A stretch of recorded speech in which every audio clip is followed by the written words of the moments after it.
Hello everybody and welcome to the GMS Magazine channel. I am Paco Garcia, your host, and this is the RPG Interview Room, the show in which I am very lucky to be able to get together with people from the world of role-playing game and talk to them about what they are doing and, well, everything really. I've always been very skeptical about using augmented reality for role-playing games. With augmented reality, of course, I mean these things in which you point your phone or your tablet or any camera for that matter to something and the computer fills it up with something to complement our reality, hence augmented reality. Plenty of video games out there have tried, from the PlayStation Portable to the PlayStation 2 with a little camera that pointed at cards would bring dinosaurs or monsters or whatever.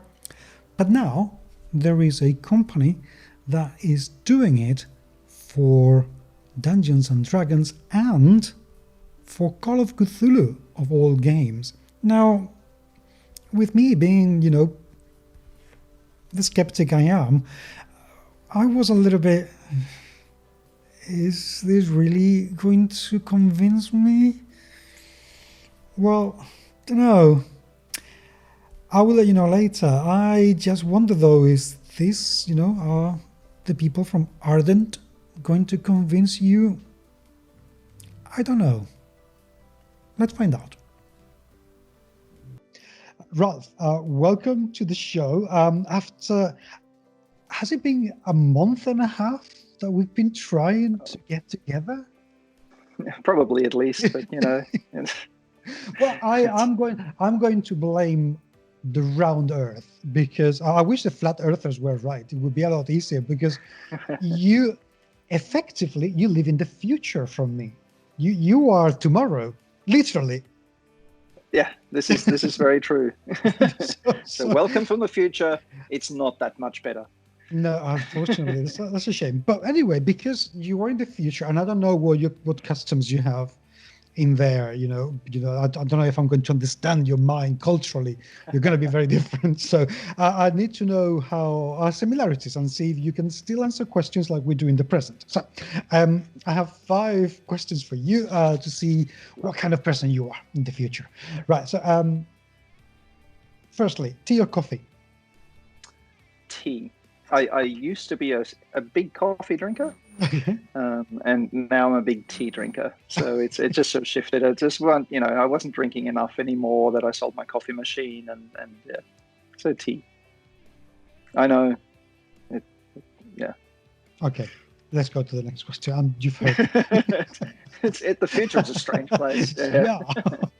No coffee machines. What's that? Right. It's a second question. The beach or the mountain? See, that's tricky.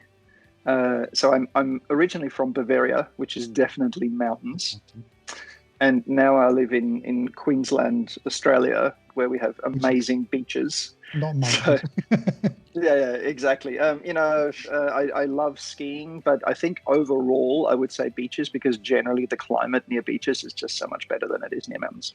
Agreed. Definitely agreed. Cars or motorbikes? I know you're going to say flying cars.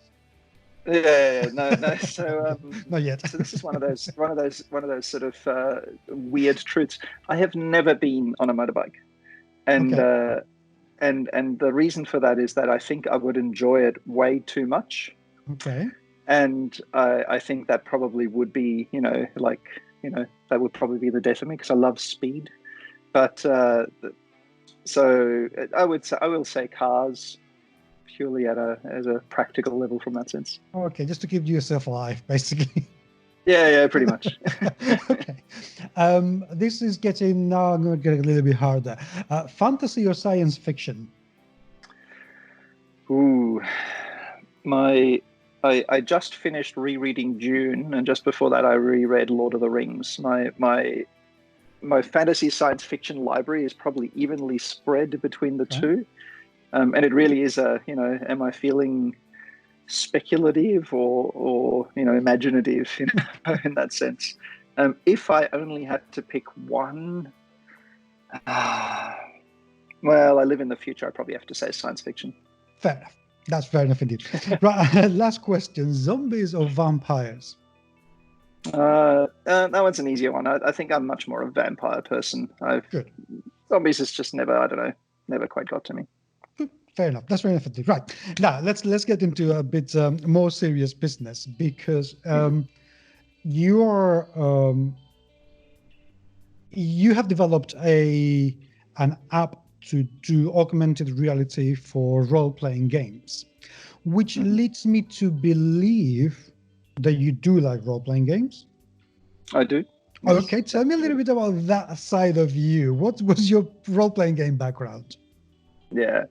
I actually came to role-playing games really late. I played one game of D&D in high school, would have been maybe 1986 or something. So it was definitely, pencil, paper, dice kind of level role-playing with some friends who were playing. So I went, I don't know. No, I'll be back out kicking a football around and things. I'll see you guys later. Not that I wasn't a big nerd, computers and all that stuff. Okay. But for some reason it just didn't grab me. And then interestingly as well, so when fourth edition came out, of all editions, D&D fourth edition, the much maligned one, a bunch of other friends of mine sort of said, oh look, they were all long time kind of role-playing gamers, and said, oh look, we're going to get a group together and try out the beta and see what it's like. And I said, oh sure, I've never played, well, the once. And yeah, so we've kind of we sort of made this Friday night, guys getting together playing D&D or board games or whatever comes up, and it's actually partly that social aspect's been great, and just the fun and the games have been great, and that said, so when did fourth edition come out? I don't know, 2008 or something, maybe 2007, 2008, something like that. Yes. Yeah, so it was around that, and it was in the beta, so it's been quite a while now, and yeah, played a whole bunch of stuff since then. So Gamma World and Call of Cthulhu and Vampire Masquerade and Dungeon World, which I really quite enjoy. It's such a nice. I enjoyed GMing that one. Pathfinder, Starfinder. Yeah, so many games. You've been busy. Yeah. You've been very busy. Good. That's very good. So you decide, I'm going to do augmented reality. Why? Yeah. Do you have a background in that? Yeah. So I have a PhD in computer science. So I'm definitely an egghead, academic. and so as an academic, I was teaching computer science, and particularly sort of interaction and how people work together and cooperative work and user experience design and UI and a whole bunch of things. I was head of the multimedia and interaction design degree program at the University of Queensland, one of our top 5 universities, probably top 3 universities, I guess, in Australia. And then so I've got a strong tech background. Okay. And not AR yet at this point, but this is still pre-AR in that sense. And then I had a bit of a weird career shift, and then I came back and I was teaching at a commercial university that just focused on creative industries, and I ended up becoming the head of the games design department. And then I was head of the animation design and web and mobile kind of department. So a bunch of things kind of came together, and I was teaching particularly a kind of a capstone project course where we're looking at commercialization and serious games. I always like to, in every semester, throw in something tech interesting and different for the students to also apply with. And one time we looked at AR and said, look, AR is kind of ready, for testing and for doing things with. This would have been, I think, 2014. And while we were going through it, at one point I went, you know what, we could use this for RPGs. And that's when the seed was planted. I worked there for a bit longer, and then I ended up leaving there and ended up starting my own company.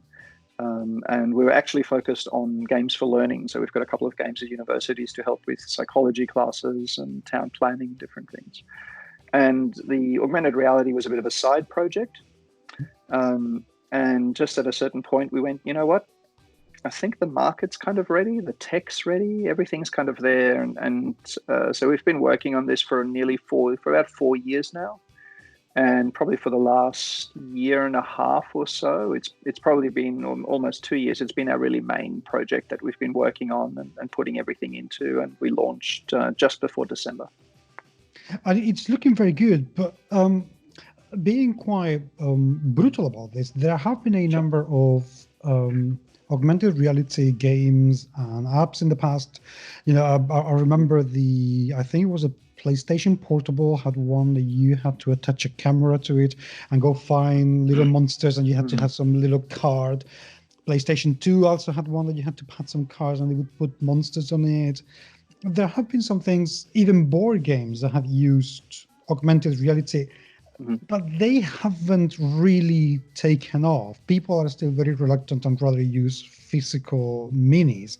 Why do you think that is? Because nowadays, cameras are ubiquitous. I mean, any phone is going to have a camera and have nearly enough power to handle some basic augmented reality. Why are people so reluctant?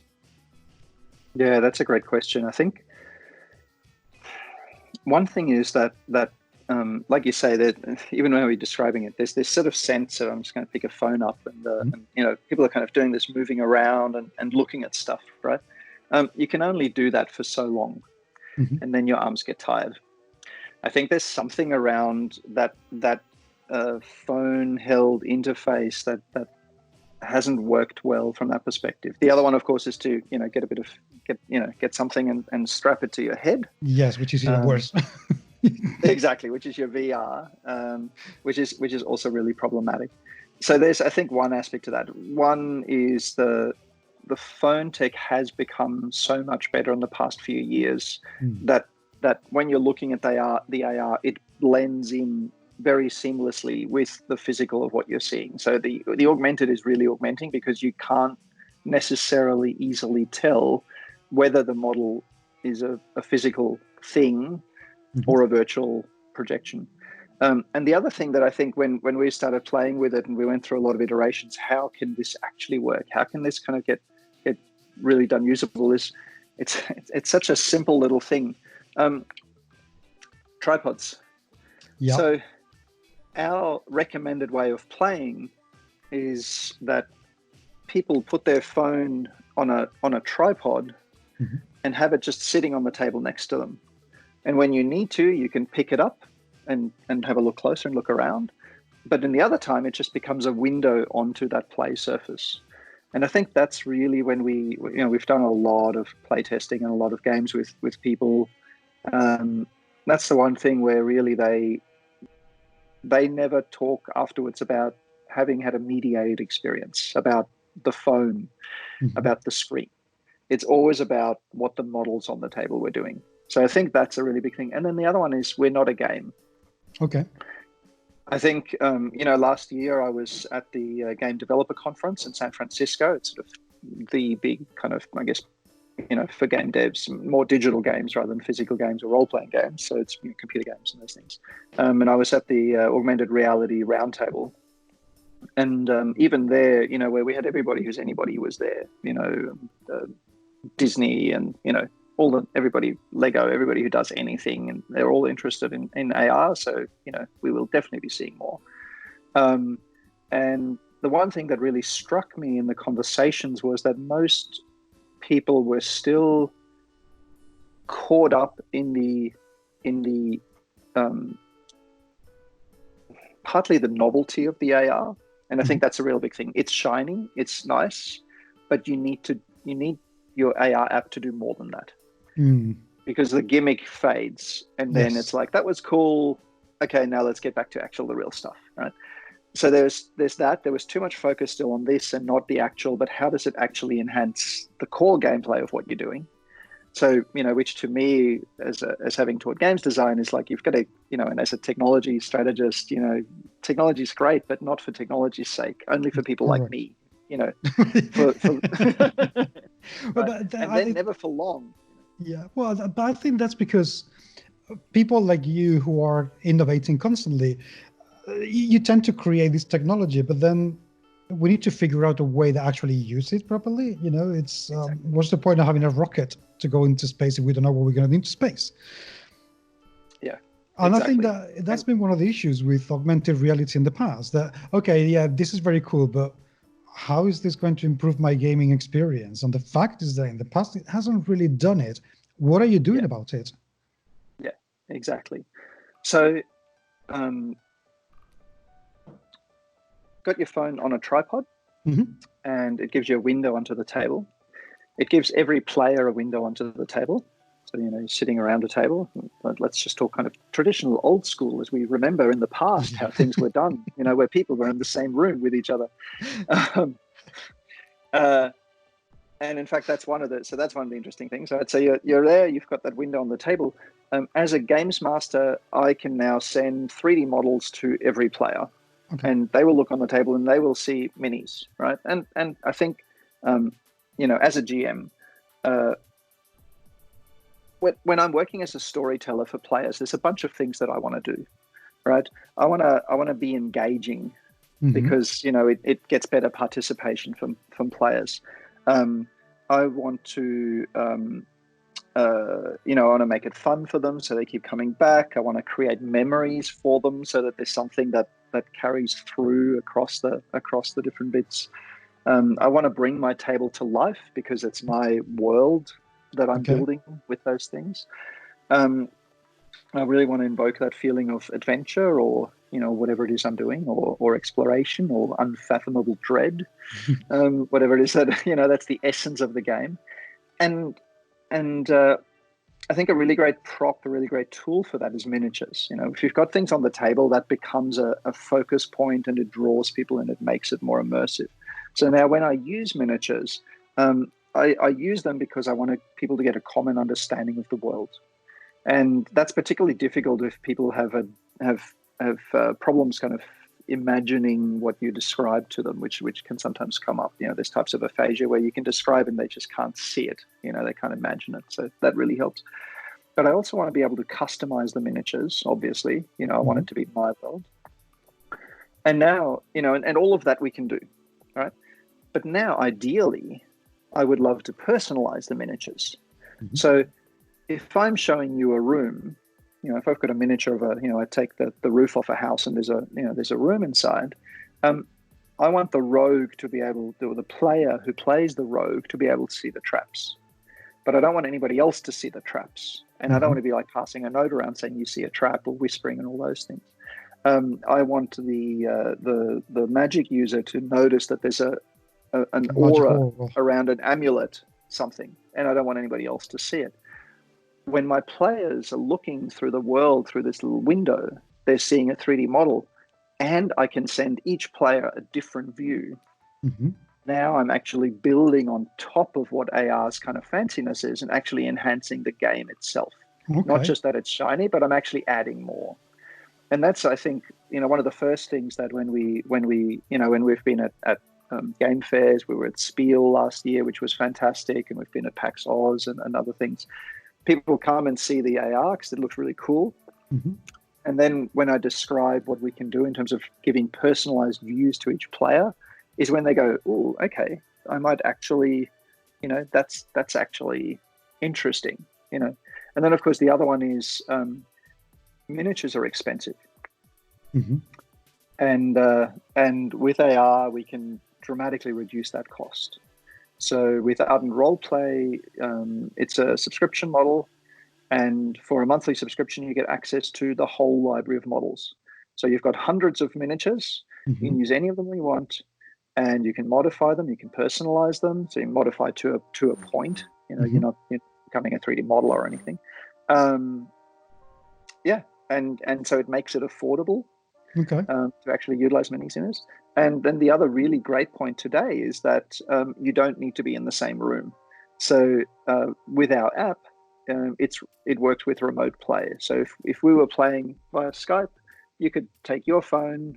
You just need some cards, and you can print them out. We've got print and play cards so that there's enough cards. We've increased the number of print and play cards so that you can run a game completely without having to buy any cards. And then you can send stuff to your players no matter where they are in the world, and they can explore models in real time, while they're playing, and and you can still have that 3D on the table experience, even though we're not on the table together. Okay. From the point of view of the game itself, and I haven't really looked in depth at the application. I know what it does, but not exactly how it works. So let's imagine that I have this game going on, and I have this detail map that I have created, this location where I'm going to have this battle, and I'm going to have a dragon and goblins and what have you, but there are some columns and there are some environmental hazards around. Will that be taken into account as well? As in, for example, if there is a column and you want to move the goblins from A to B, will that be taken into account so the minis move in a way that the virtual minis move in a way that is conducive with what they would do if they were physically on the table? Yeah, so it's really you can really think of it more as and in fact, I could, if you wanted to, I could give you a quick demo. We could do a screen share, link in the phone. I love that. I can kind of actually show you that. That would be great. I'm hoping you can see a view of a table with two miniatures. Yes, and some I can. books in the background. Yeah. This miniature here is a small physical miniature. And this miniature here is a AR miniature that comes from a party card. So that's purely an augmented reality miniature, which also means you can do other nice things like pinch zoom. So I'm just pinch zooming on the screen. So, AR doesn't have to totally conform to reality. Let's take that. I think we're getting a strange...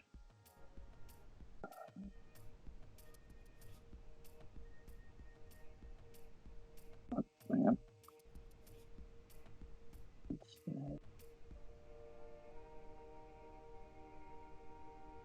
Sorry, I think I just broke the thing for a second.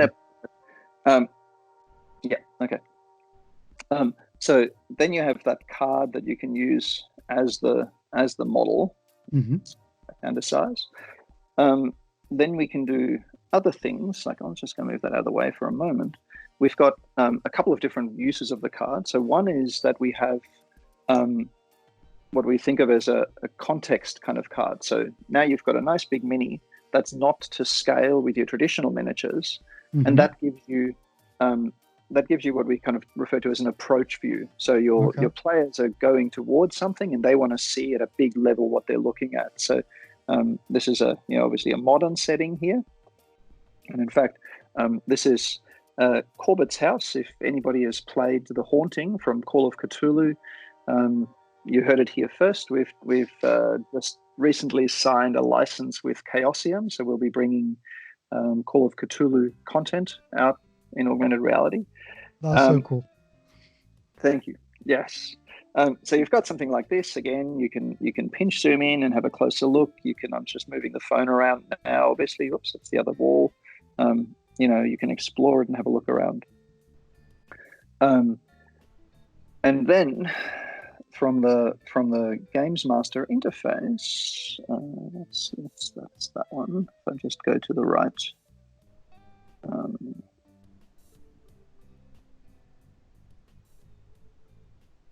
I can now switch that across. I tap something on my Game Master interface, and the model now changes, and you've now got a room, and that room is now to scale.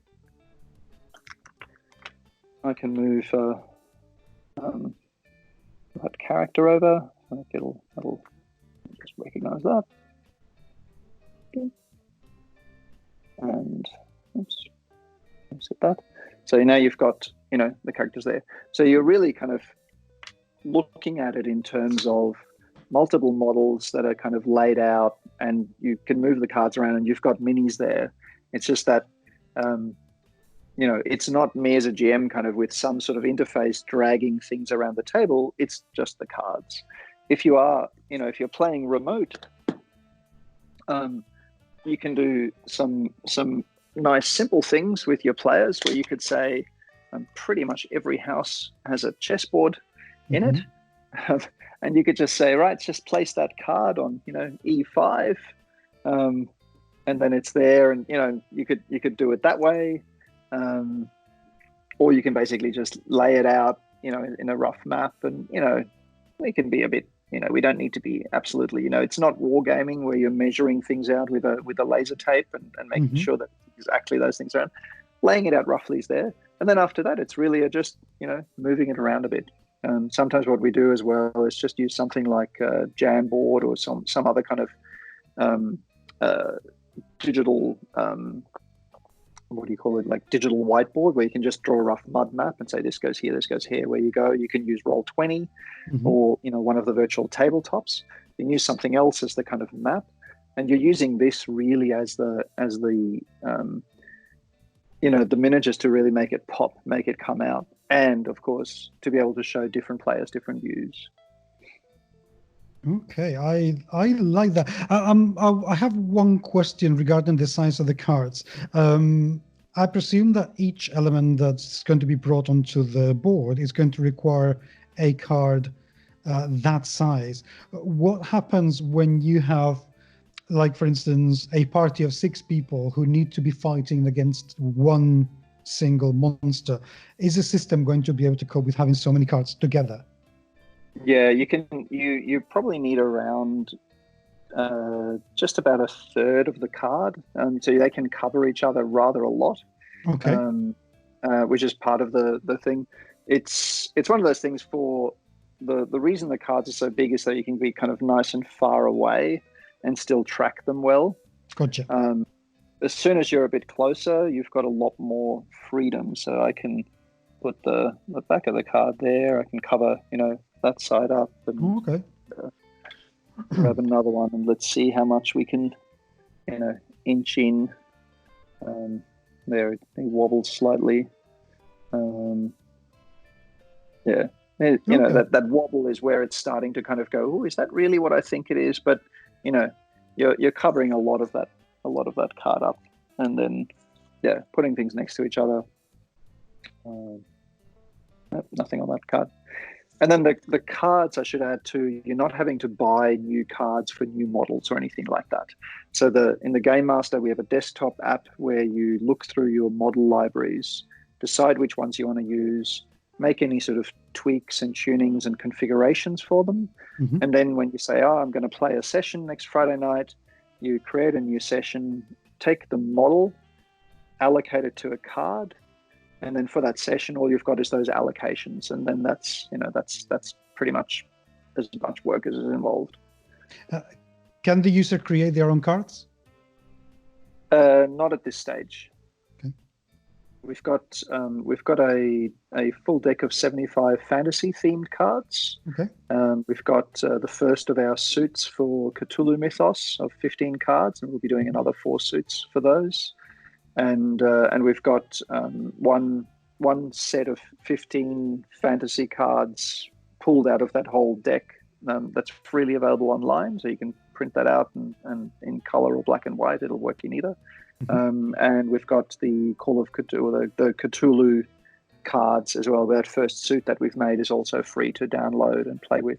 And in fact, if you don't have a printer, you can also just we've got a sort of an online image gallery, and you can actually just go to that and so if you've got another phone or an iPad, play that down and then just flick through the cards individually there, or even put it up on your screen and look at it that way. Okay, that sounds pretty interesting. In terms of technology, what are the minimum specs that you need in order to be able to use this? From the user point of view. Yeah, absolutely. I think some of the oldest phones that we've got it running on is an iPhone 6S, so that's 4 or 5 years old, I think. We've got it running on I think it's a Nokia 3.1, which is sort of a $150, $200 phone. Australian, well, I don't know what that is in euro, a lot less. Okay, so a medium average kind of phone will exactly. do. Yeah, absolutely. And I'll just hop out of here. So if I go out here into the main menu, I'll leave that game. And I'll switch that across.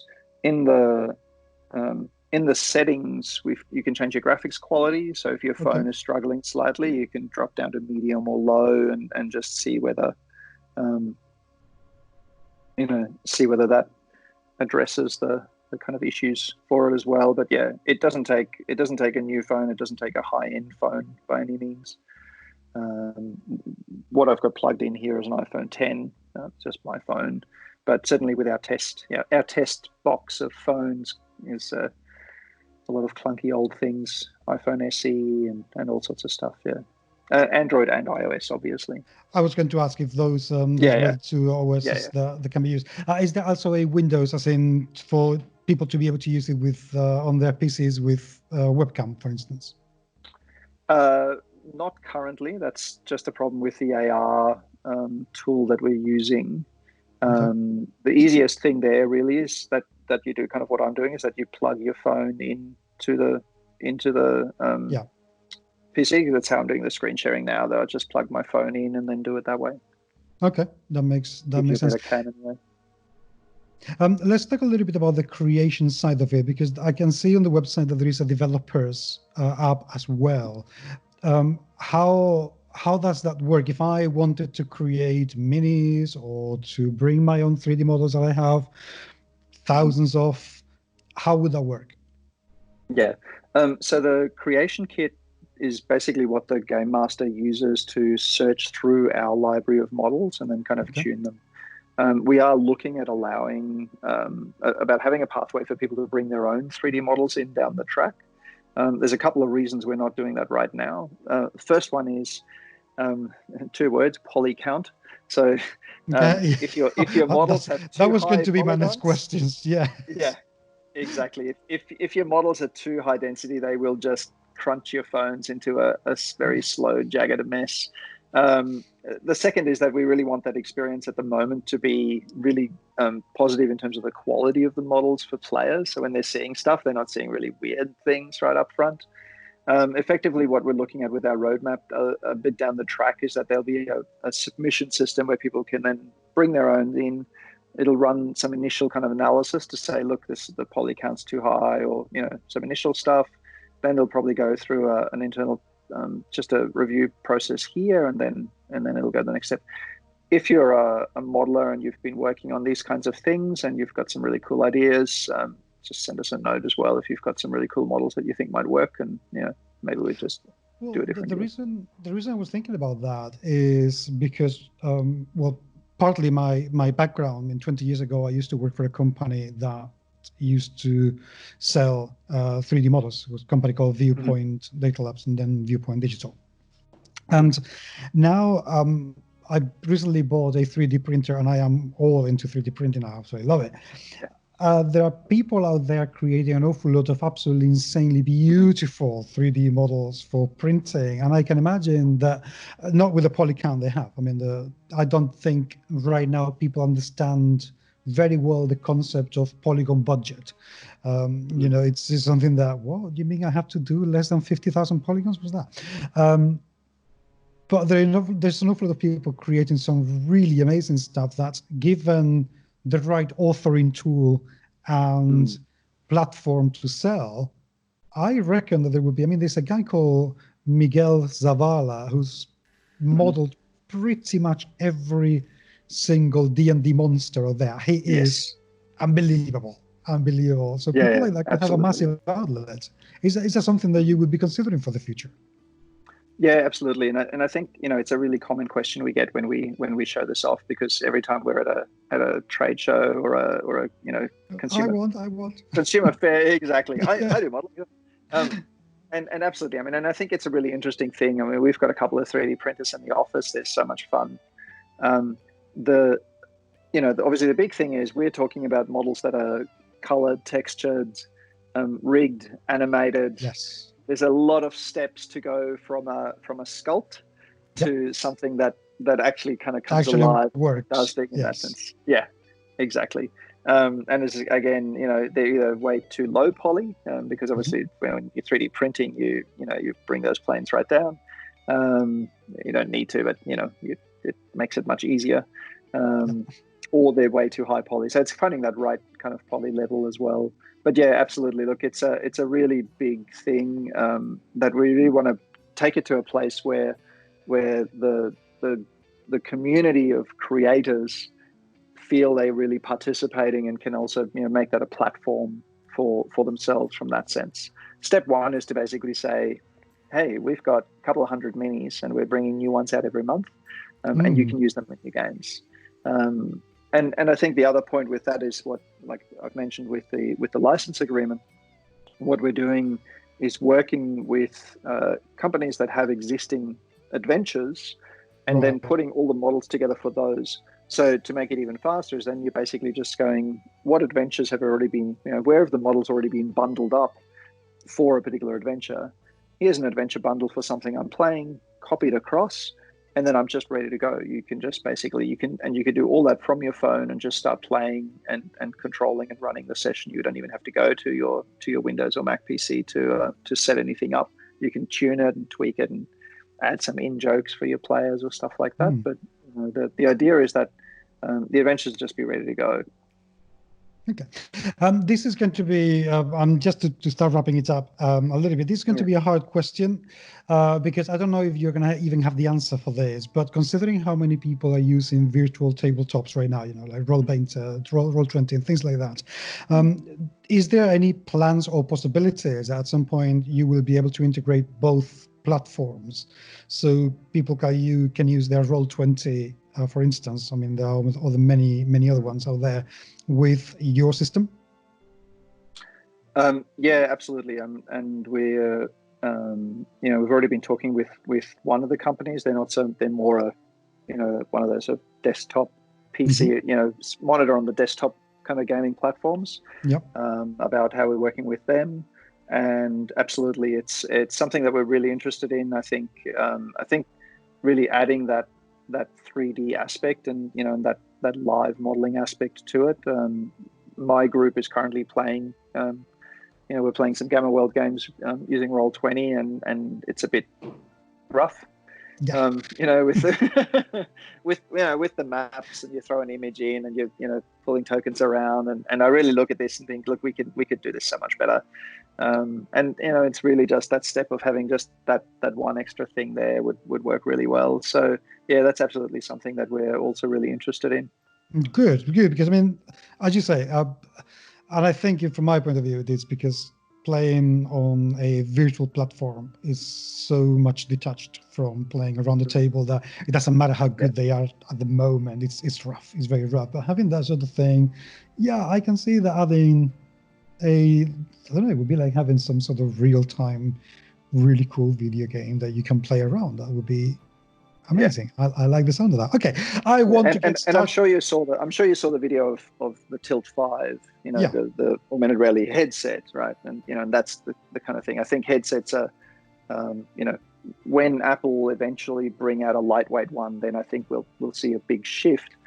And when I was at the Games Developers Conference, the product manager from Qualcomm was there and did talk about their roadmap and where that was going. That'll all be stretched out a little bit more now, obviously, with what's happening. So it is coming, and for us, that's just another platform. But I think the real big thing is, that kind of engagement is completely doable right now with with what we've got. Getting to something, lightweight glasses, the glasses we're wearing, the glasses I have sitting in front of me but aren't wearing, look very similar to yours actually. And look at that. Yeah. There you go. Oh, okay. Great minds, exactly. Having something like that works now would be wonderful sometime in the future. But I think, and I think from that perspective, look, and if anybody from Fantasy Ground or Roll20 or something sees the podcast and wants to get in touch about us doing some stuff together, send me a note. Happy to talk. That would be okay. I want to get started right now, how do I do it? You go to the app stores, whether it's the Google Play Store or the iOS App Store, look for Ardent Roleplay, download it. It's free to download. And you can, when you download it, it comes with, it's pre-configured with a sample scenario. So there's a play button that you just hit that play button, it goes straight in. The only other thing is that you need a copy of cards, either whether you, if you have a second device, download it on that. There's a card button, press the card button, it opens you on the gallery, aim one phone at the other phone, and you will see a 3D model pop up on the table. If you've got a printer, go to our website and download the print and play cards, snip them out or fold them over or tear them off or something, and then you've got that. As a game master, also go to our website, download the desktop creation kit. That allows you to then look at models, look at our library, put a campaign together, put sessions together.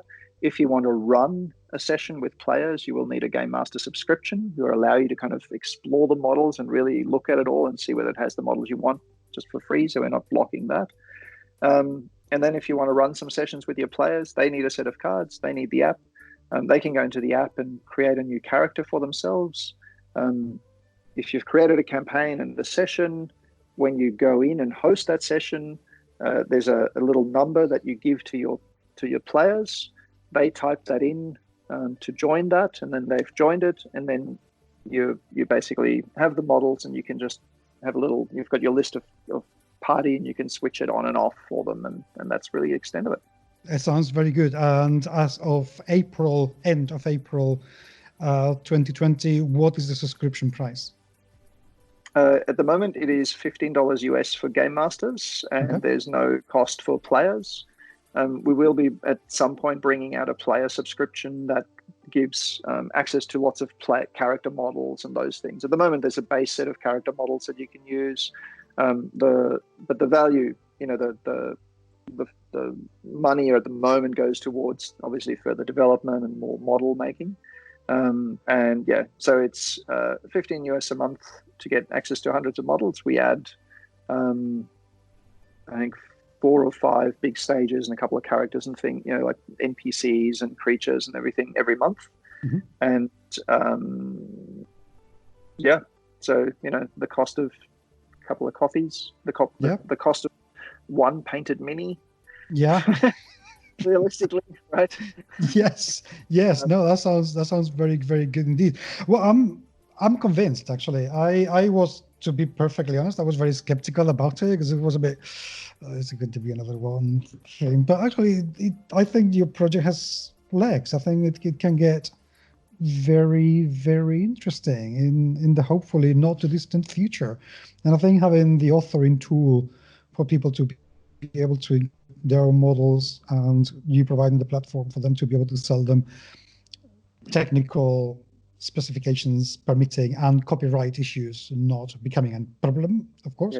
I think that could be, very, very interesting indeed. I'm looking forward to that.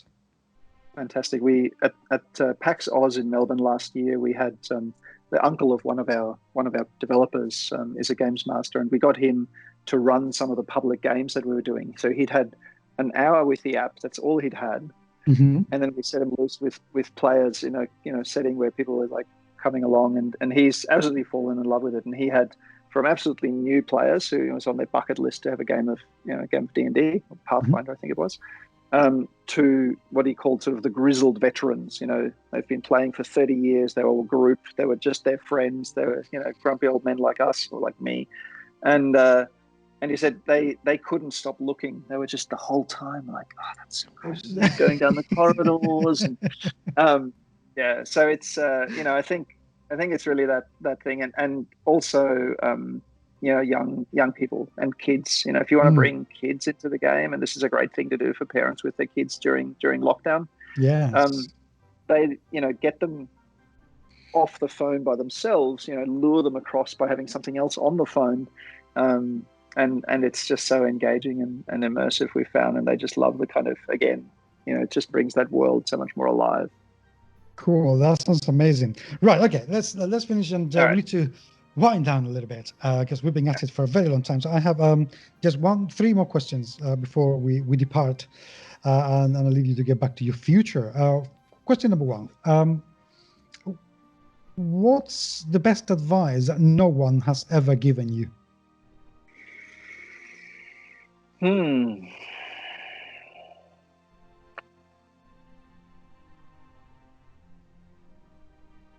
It's hard, isn't it?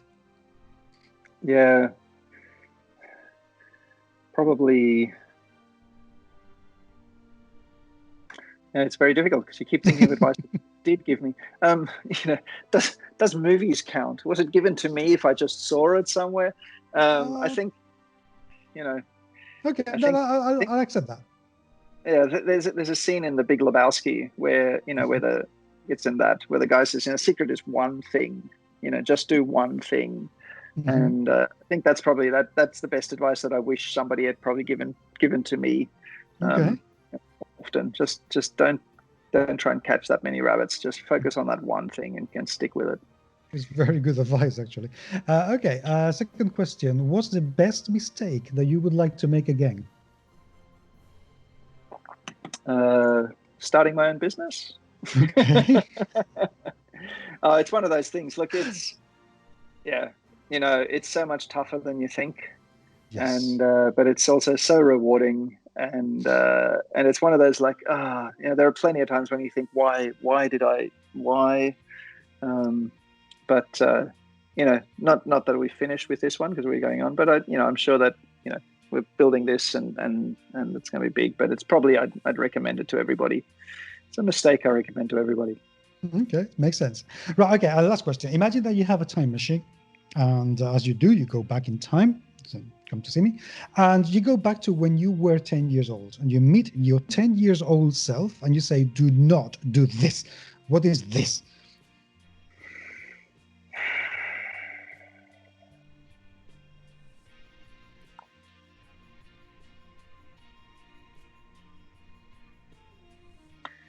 Do not put the really big things off. Okay. Yeah. Oh, fine. Good. I like that. I like that one a lot. Okay. That's very good. Excellent. Rolf, thank you. Seriously, thank you so much for being with me today. I'm really glad that we managed to do this, and hopefully we'll manage to do it again. And it will be easier in, the next future. Indeed. Thank you very much, Paco. Thank you. And thanks to all your watchers and listeners. Thank you. Well, as applications go, I think this is seriously interesting. As in very, very seriously interesting. It has certainly improved compared to previous augmented reality applications that I have seen. And the fact that it doesn't require a very high-end telephone, and to be honest, the fact that every year phones change so much and there are so many new models and they're coming down in price, this could be a very, very interesting one. I reckon that if they open the platform for community content somehow, because I don't know the ins and outs or how that could be done, but if they could do that, I think they're going to have something really interesting in their midst. And I very much look forward to seeing what happens in the future. But I more look forward to actually hearing what you have to say. So please do leave me your comments and get in touch. The ways to do so in Facebook and Twitter are down there in the show notes, and I would love to hear from you. Please do remember to subscribe if you haven't done so yet. And until the next time, especially during these COVID times, please take good care of yourself. I'll talk to you soon.